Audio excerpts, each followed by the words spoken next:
नमस्कार, हस्तक्षेप में आपका स्वागत है। मैं हूं अमलेंदु उपाध्याय। देश में लोकसभा चुनाव की गतिविधियां तेज हो गई हैं। लोकसभा चुनाव के तैयारियों के तहत क्या सत्ता पक्ष की तैयारियां हैं और क्या विपक्ष की तैयारियां हैं, इस लोकसभा चुनाव में क्या मुद्दे बनने जा रहे हैं, इसका विश्लेषण करने के लिए डीवी लाइव पर एक परिचर्चा का आयोजन किया गया। इस परिचर्चा में मैंने भी हिस्सा लिया। इस परिचर्चा का संचालन कर रहे हैं डीवी लाइव के प्रधान संपादक राजीव रंजन श्रीवास्तव। आइए सुनते हैं इस परिचर्चा के प्रमुख अंश साभार। जी आपके पास मुकेश जी, जरा आपसे समझूं कि क्या ये दो बातें तो है, लेकिन सुबह से लेकर शाम तक जिस इलेक्टोरल बॉन्ड पे चर्चा हो रही थी, क्या अब ये चर्चा अगर ना भी हो तो ये मुद्दा क्या खत्म हो जाएगा, या और इस मुद्दे का क्या इंपैक्ट वर्तमान सरकार पर नहीं पड़ेगा? नहीं, कैसे नहीं पड़ेगा, बिल्कुल पड़ेगा। ये हॉट बर्नर पर मुद्दा आ गया भाई।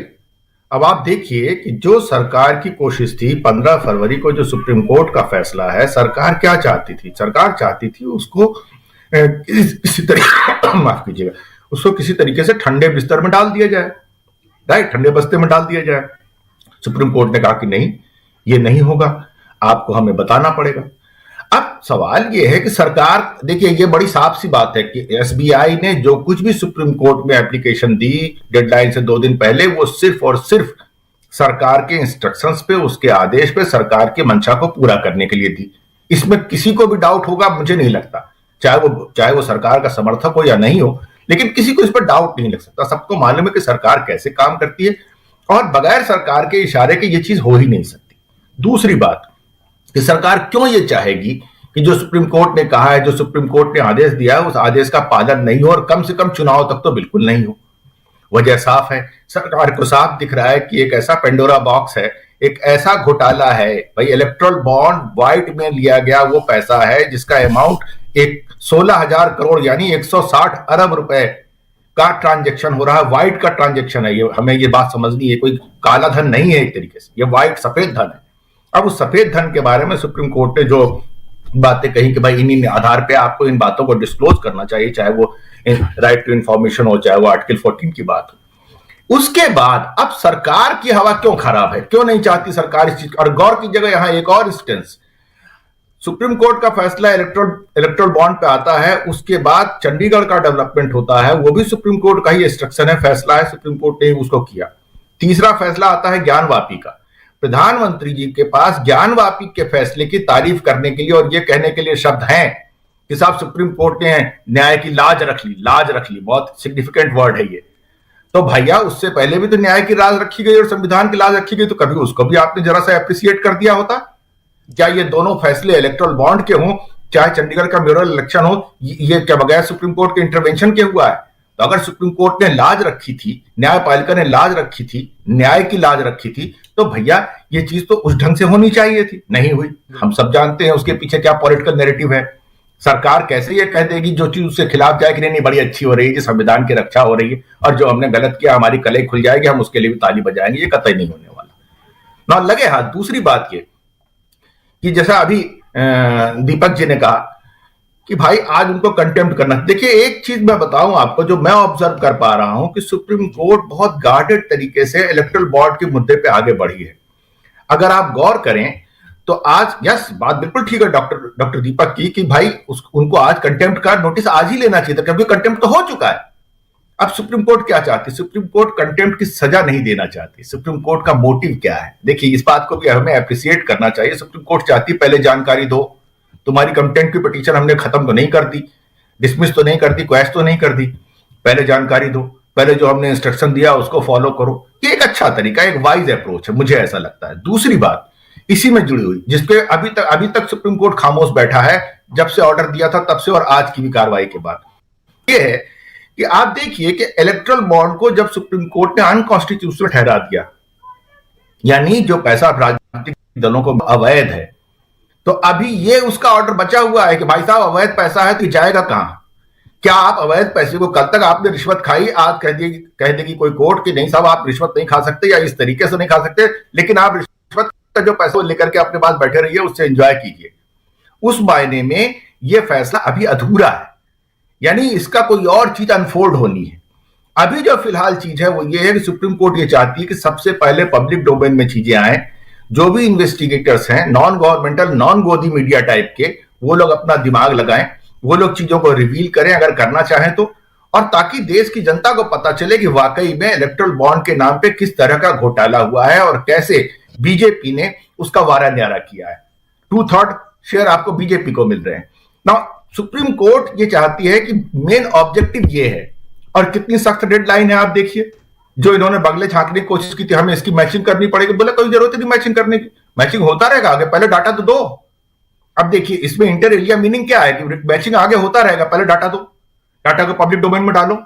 तुम आफ्टर ऑल सुप्रीम कोर्ट को किसी ने मना तो नहीं कर दिया ना कि वो आगे चल करके इस बात का डायरेक्शन नहीं दे सकती कि साहब इस डाटा को मैच करके बताओ किसने किसने दिया और किसने किसने पाया, कहां से आया, कौन कौन से एनोनिमस नेम से आया। तो सुप्रीम कोर्ट ने अभी अपने वो ऑप्शंस अपने पास रखे हैं बचा करके।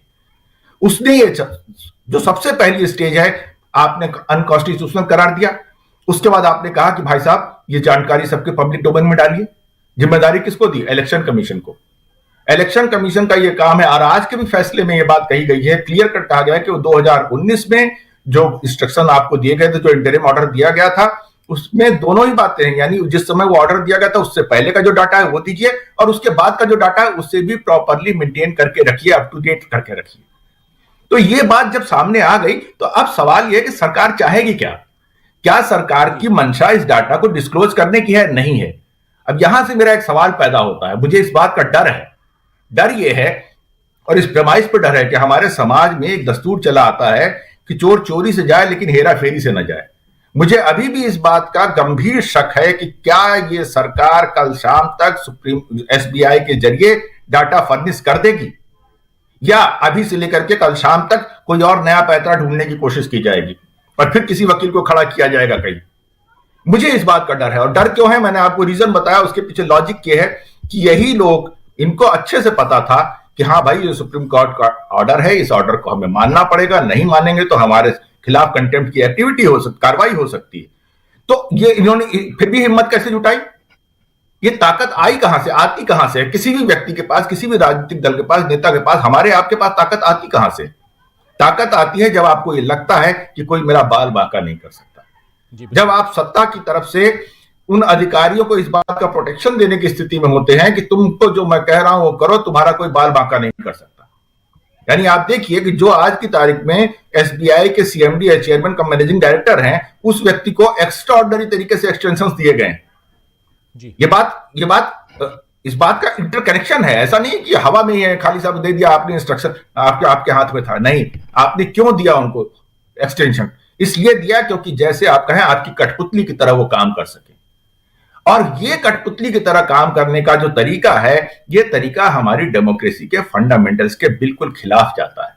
आखिरकार हमारी आपकी आपत्ति क्या है? हमारी आपकी आपत्ति यही है ना कि जो हमारी संवैधानिक व्यवस्था है, जो कानूनी व्यवस्था है, उसको कायम रहना चाहिए, उसको ट्रांसपेरेंसी से और इफेक्टिवली फंक्शन करना चाहिए। हम पत्रकार लोग जो जुटते हैं, हमारा इम्फेसिस किस चीज पे? इसी पे है ना। ये चाहे सरकार ए करे या बी करे या सी करे, जो गलत करेगा उसको, और किस आधार पे गलत कर रहा है उसको हम पॉइंट आउट करेंगे। ये हमारी फंडामेंटल ड्यूटी है, जर्नलिस्टों की फंडामेंटल ड्यूटी। और अगर इस काम को आप सोच के देखिए कि बीजेपी सरकार, अब जैसे इस आपने बहुत सुंदर बात कही कि भाई अब शाम से कोशिश हो रही है हेडलाइन मैनेज करने। क्यों भाई हेडलाइन मैनेज करने की जरूरत आपको क्यों आई? क्या आप वाकई में आपको लग रहा है कि आपका साम्राज्य खतरे में पड़ सकता है? आपके सामने बहुत बड़ा संकट आने वाला, और वो भी बिल्कुल चुनाव के मुहाने पे। 4 दिन के अंदर, 6 दिन के अंदर आपको अभी इलेक्शन कमिश्नर की घोषणा करनी है, नए इलेक्शन कमिश्नर्स बनाने हैं, और किस ढंग से बनाने हैं उसकी बात हम लोग पहले भी करते रहे, सुनते समझते रहे कि भाई वो कॉलेजियम जो इलेक्शन कमीशन का चुनाव करेगा, उस कॉलेजियम के सामने जो ऑप्शंस आएंगे, जो प्रपोजल आएंगे, मान लीजिए 5 लोगों का नाम सरकार ने शॉर्टलिस्ट करके दिया, ये सरकार ही शॉर्टलिस्ट करेगी। और उसका इंटरकनेक्शन है, ये मत सोचिएगा कि विषयांतर हो रहा है कि मैं अभी इलेक्शन कमीशन के इलेक्शन पे जा रहा हूं।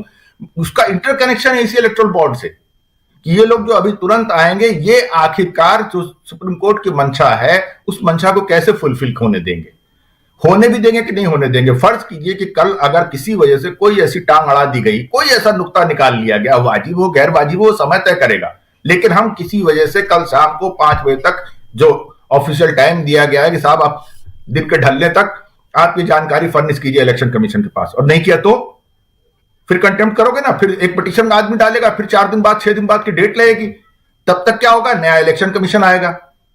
वो नया इलेक्शन कमीशन किस ढंग से बिहेव करेगा, सुप्रीम कोर्ट के इस आदेश को डिस्टॉर्ट कर लेगा, इतना आसान नहीं है, लेकिन किस ढंग से और बिहेव करेगा।